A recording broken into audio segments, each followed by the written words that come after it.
Andrew James Peters was an American politician. He was born on April 3, 1872 in Jamaica Plain, a section of Boston. His family had been in Massachusetts since the first Andrew Peters arrived there in 1657. Peters attended Harvard University and Harvard Law School. He served 2 terms in the Massachusetts state legislature. In 1906 he was elected to Congress, where he would serve from 1907 to 1914. In 1914 he was appointed to be Assistant Secretary of the Treasury under William Gibbs McAdoo in the first administration of President Woodrow Wilson.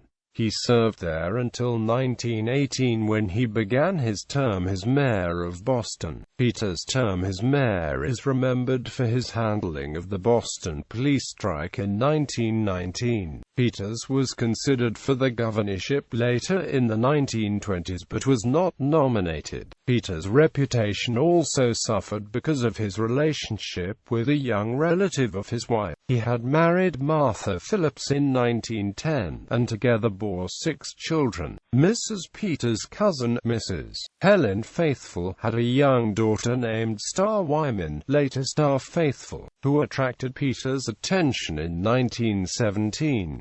He began to sexually abuse the 11-year-old Star and paid money to her mother and stepfather to keep the story quiet. Star died under mysterious circumstances on Long Island, New York in 1931.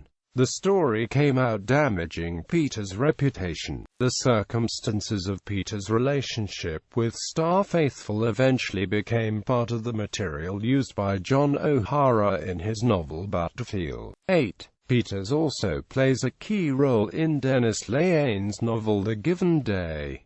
Peters died of pneumonia on July 26, 1938.